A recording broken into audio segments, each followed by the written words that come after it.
Christopher Anton Rea nació el 4 de marzo de 1951 en Middlesbrough, en el noreste de Inglaterra, entonces North Riding de Yorkshire. En el seno de una familia numerosa y católica. Su historia personal se entiende mejor si se mira primero el mapa doméstico: un padre italiano, Camillo Rea, originario de Arpino, provincia de Frosinone, y una madre irlandesa, Winifred K. Sl., que aportaron a la casa una mezcla de costumbres, memoria migrante y sentido de pertenencia dividido entre raíces y presente. Antes de ser el músico, Rea fue el hijo de un hogar donde el trabajo no era una idea abstracta, era una rutina diaria. La familia Rea era conocida en la ciudad por su fábrica de helados y una cadena de cafeterías. Un detalle que parece pequeño hasta que se entiende lo que implica para un niño, estar rodeado de horarios, clientela, exigencia y reputación pública. Rea trabajó desde joven en el negocio familiar, limpiando mesas y ayudando en la producción, y ese contacto temprano con la vida práctica, con su cansancio, su repetición y su orgullo silencioso, acabaría filtrándose en su música. Sus canciones más recordadas no se sostienen sobre el brillo del mito pop, sino sobre escenas reconocibles: carretera, invierno, distancia, paciencia. A diferencia de muchos artistas con biografías marcadas por una iniciación musical precoz, Rea no construyó su identidad a partir del virtuosismo infantil. Ese inicio relativamente tardío fue decisivo. En lugar de convertir la guitarra en un ejercicio atlético, la convirtió en un idioma emocional. Con el tiempo, se haría especialmente reconocible por su uso del slide, técnica de deslizamiento, capaz de doblar notas como si fueran sílabas, casi como una segunda voz que comenta lo que el cantante calla. Su timbre rasposo y cálido, lejos de ser un defecto, se volvió un sello de credibilidad, la voz de alguien que narra desde la experiencia, no desde el artificio. Primeros pasos profesionales y la sombra de Benny Santini. Cuando Rea entró en la industria, chocó pronto con una realidad típica del negocio: la tentación de convertir la identidad en una etiqueta vendible. Se llegó a plantear presentarlo bajo el nombre artístico, Benny Santini, una maniobra comercial que explotaba su origen italiano como exotismo fácil. Rea no solo se resistió, transformó ese conflicto en relato público al titular su álbum debut Whatever Happened to Benny Santini, 1978. Como si preguntara al oyente, y a la industria, ¿qué ocurre cuando intentan reemplazar a una persona por un personaje? Ese debut lo colocó en el radar internacional y trajo consigo una canción que lo acompañaría siempre: Fool If You Think It's Over. El tema fue un éxito temprano y, en Estados Unidos, alcanzó el número 12 del Billboard Hot 100 y el número 1 de la lista Adult Contemporary durante 3 semanas. Además de contribuir a su nominación al Grammy como Mejor Artista Nuevo, 1979. El logro fue importante, pero también introdujo una tensión que marcó su trayectoria. Parte del público lo conoció primero como un autor de baladas y pop rock suave, mientras él se iba reconociendo cada vez más como un guitarrista y compositor de raíz bluesera, interesado en la atmósfera tanto como en el estribillo. Los años 80, crecimiento lento, personalidad firme en vez de desaparecer tras un éxito inicial, Rea construyó una carrera de fondo. Durante la primera mitad de los años 80 publicó discos que lo acercaron a una identidad más propia, entre ellos Wire to the Moon, 1984, y fue consolidando un público fiel, especialmente en Europa continental.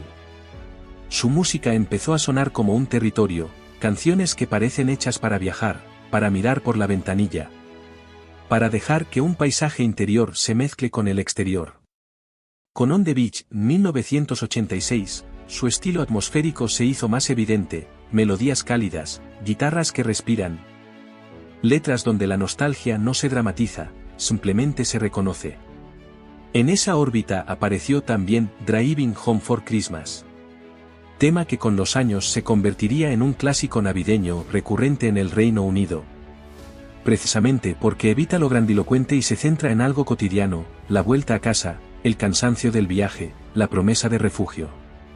Canciones como Josephine reforzaron la percepción de un compositor íntimo, capaz de ternura sin edulcorar. Final de los 80 y principio de los 90, El gran pico comercial, el gran punto de inflexión llegó en 1989 con The Road to Hell, que fue su primer álbum número 1 en el Reino Unido. No fue solo un triunfo comercial, el disco cristalizó su imagen pública como cronista de la modernidad cansada, del tráfico físico y moral, de la sensación de avanzar sin llegar.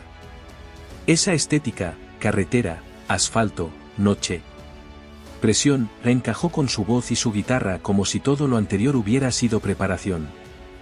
En 1991 confirmó ese momento con Auberge, que también alcanzó el No. 1 en el Reino Unido, consolidando una etapa de enorme visibilidad. En los años siguientes continuó publicando trabajos relevantes, por ejemplo God's Great Banana Skin en 1992 y Espresso Logic en 1993. Manteniéndose como un artista reconocido más allá de la moda inmediata. Hacia finales de los 90. Discos como The Blue Café, 1998, reflejaban una madurez enfocada en el clima emocional y el oficio musical.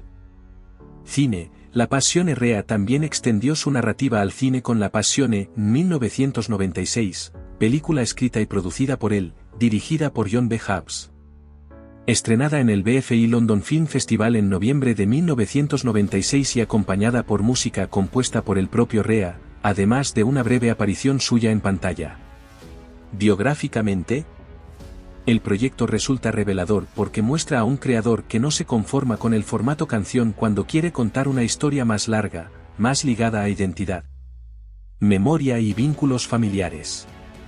Enfermedad, supervivencia y cambio de rumbo. La vida de Rea cambió drásticamente con una crisis de salud mayor, fue diagnosticado con cáncer de páncreas en 2001 y se sometió a una operación de Whipple, en la que se estirpa la cabeza del páncreas y partes del sistema digestivo, entre ellas porciones del duodeno, el conducto biliar y la vesícula. Después vinieron consecuencias de largo plazo, incluida la diabetes y un régimen médico muy exigente, además de intervenciones posteriores. Esta etapa no solo modificó su vida cotidiana, empujó su música hacia un lugar todavía más cercano al blues, como si la urgencia vital lo llevara a lo esencial. En años posteriores siguieron episodios públicos vinculados a su salud. La BBC informó que Rea se desplomó en el escenario en diciembre de 2017. Y esa cobertura recordó que le habían extirpado el páncreas tras el cáncer y que había sufrido un ictus en 2016, del cual se recuperó lo suficiente para seguir trabajando. Ese tipo de acontecimientos reforzó la imagen de un artista que, incluso con limitaciones físicas, insistía en crear, grabar y tocar. No como gesto heroico sino como necesidad identitaria. El gran proyecto Blues, Blue Guitars. Su orientación posterior se vio con claridad en Blue Guitars, 14 de octubre de 2005.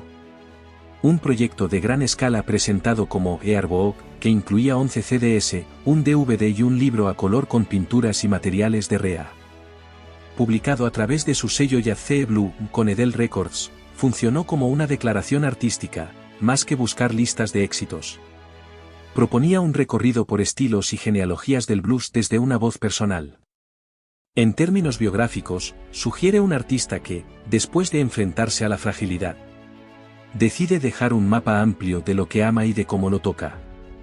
Legado y cautela. Con reportes recientes, el legado de Chris Rea se sostiene en una combinación poco común, una voz inconfundible, una guitarra con carácter narrativo, especialmente en slide, y un catálogo que mezcla grandes éxitos con piezas que envejecen bien porque no dependen del truco de la época.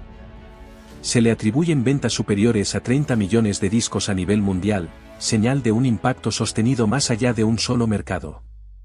A finales de diciembre de 2025 han circulado notas tipo obituario que afirman su fallecimiento. Pero conviene tratarlas con prudencia hasta contar con confirmaciones plenamente fiables. Si me dices, continúa. En el siguiente mensaje sigo desde aquí ampliando con más detalle su vida personal, sin invadir privacidad, el desarrollo de su estilo de guitarra y composición, la cronología de discos clave del periodo 2000-2010 y el modo en que su figura pasó de estrella de listas a referente de blues rock europeo.